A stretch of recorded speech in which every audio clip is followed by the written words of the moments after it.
Daniel's hand slammed against the solid wood of the door, the impact sending a shockwave of pain through his wrists and up his arms.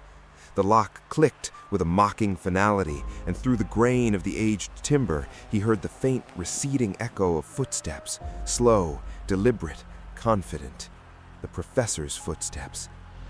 He rattled the handle, pulled with all his strength, but the door held firm, its ancient hinges groaning with the strain but refusing to yield. He spun around, his back pressed against the unyielding surface, and faced the room that had just betrayed him.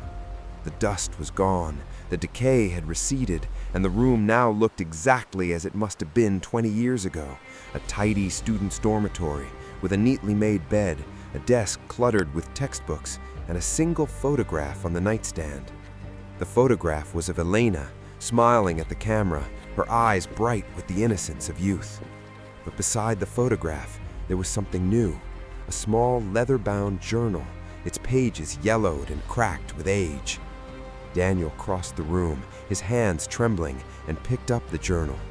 The first page was dated 20 years ago, and the handwriting was unmistakably Elena's. He began to read, his eyes scanning the words with a desperate hunger, and the truth began to unfold like a nightmare he could not wake from. Elena's journal chronicled her first semester at the university, her excitement at being accepted, her dreams of becoming a historian. She had admired Professor Kane from the moment she stepped into his lecture hall.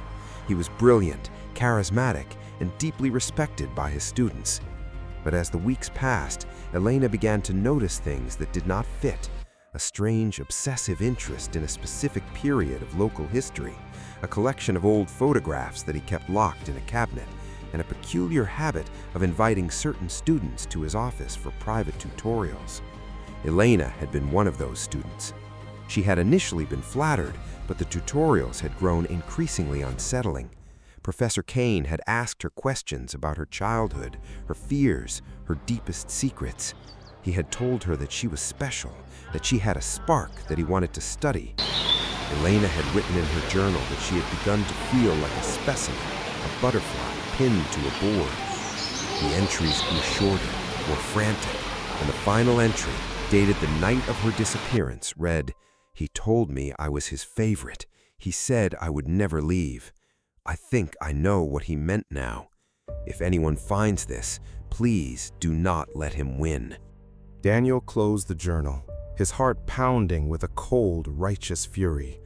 Professor Kane was not just a murderer, he was a collector, a predator who had been hunting students for decades, trapping them in the liminal space of room 404, feeding off their fear and their youth.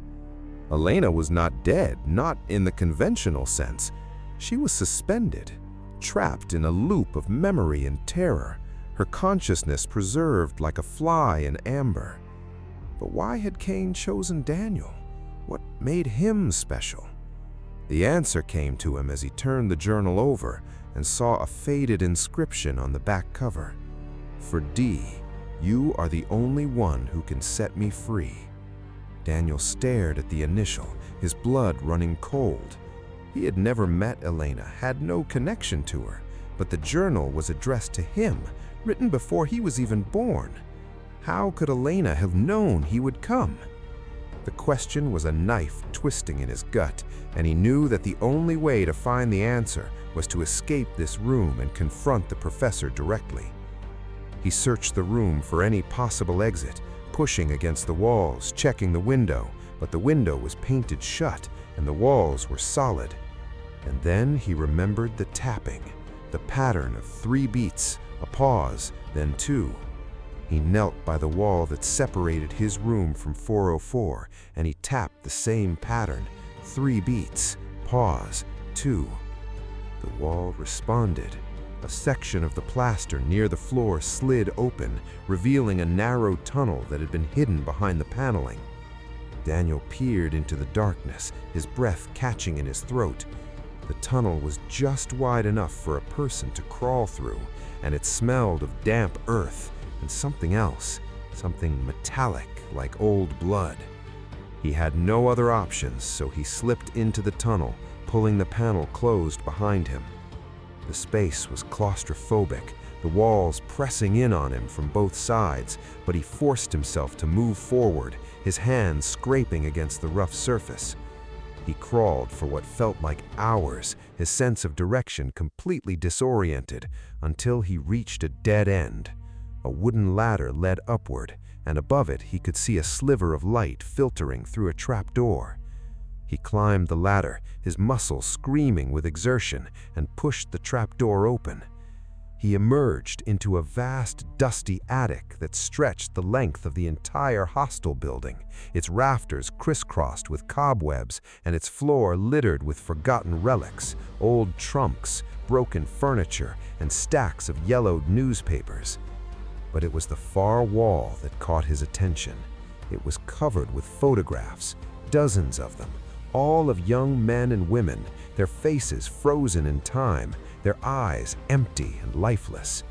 And in the center of the wall, a single photograph was missing, its space marked by a dark rectangle on the plaster.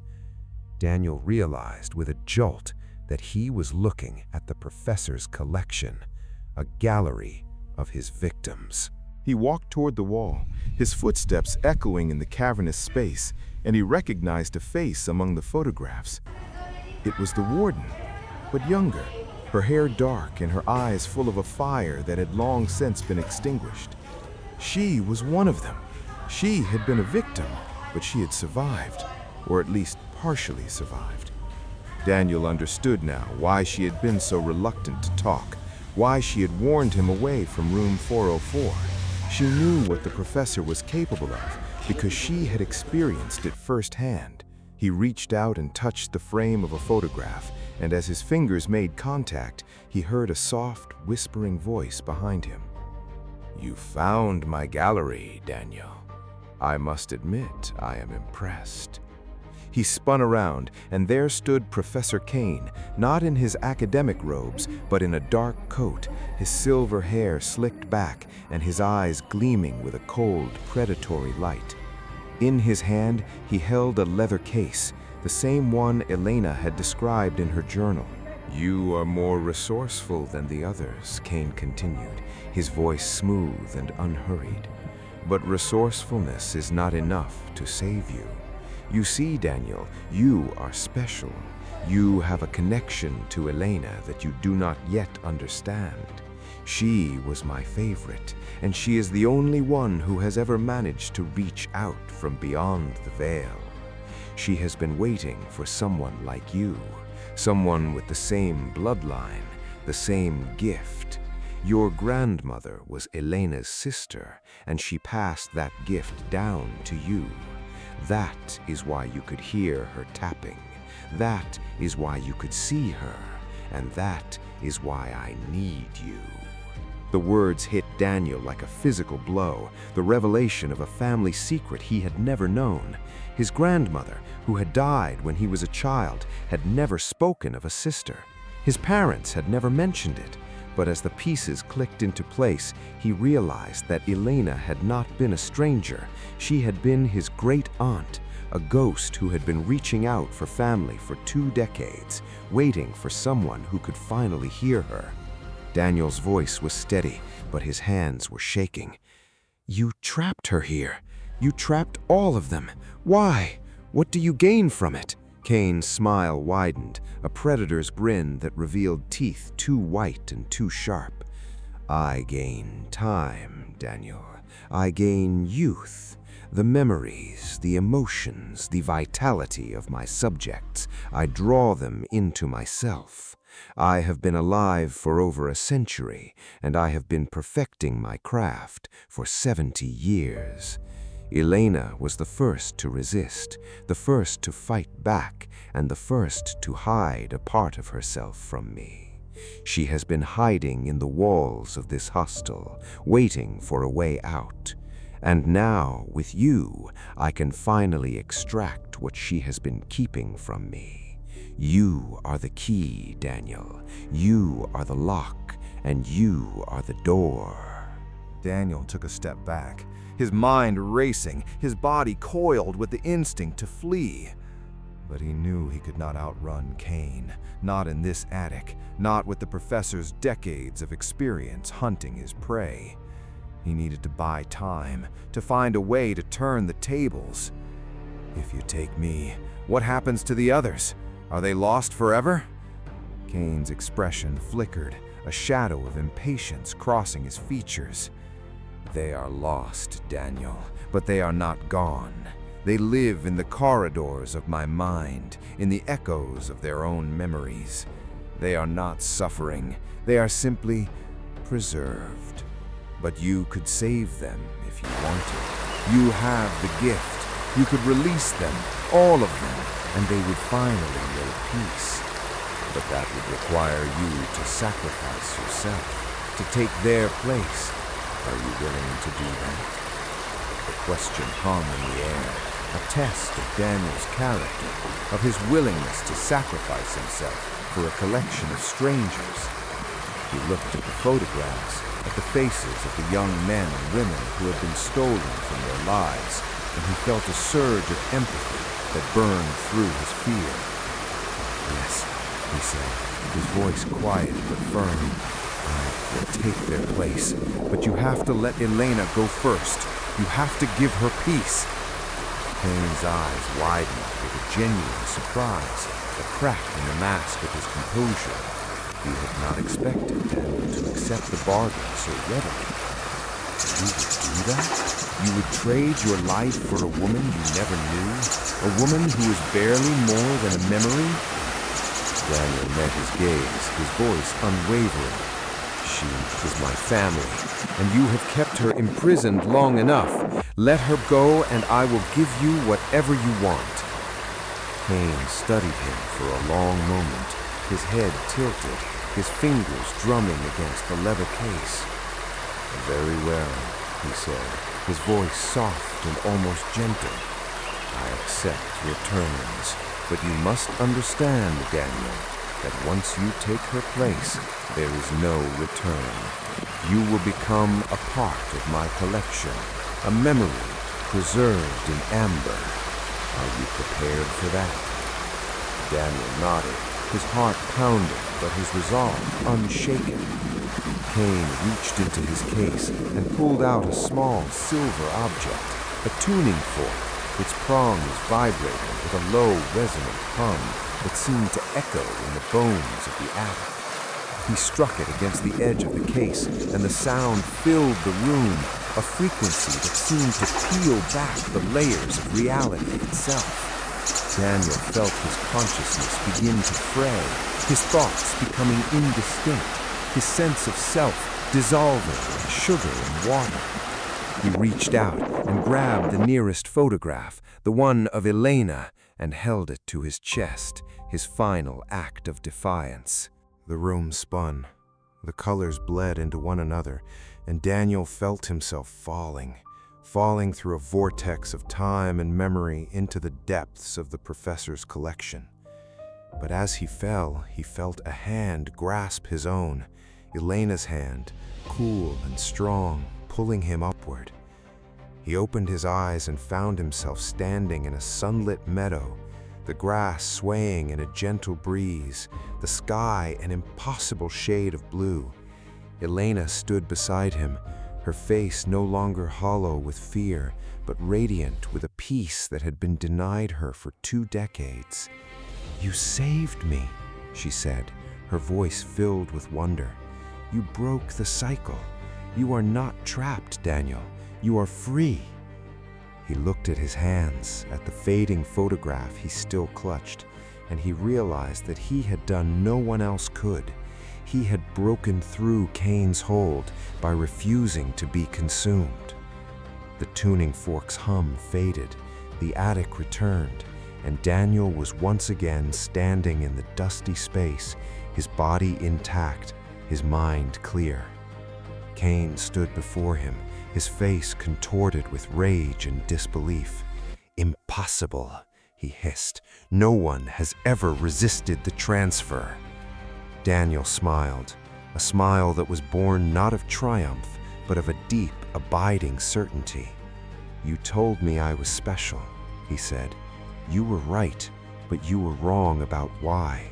I am not special because I can be trapped. I am special because I can set them free." Kane lunged at him, his hands outstretched, his face twisted with a primal fury, but Daniel was faster. He struck the tuning fork against the professor's leather case, sending it clattering to the floor, and the sound that emerged was not a hum, but a scream, a discordant, agonized scream that seemed to emanate from the very walls of the attic. The photographs on the wall began to shake, one by one, their frames rattling like the teeth of a dying man. Kane clutched his head, his body convulsing as the memories he had stolen, the lives he had consumed, began to surge back, overwhelming his consciousness.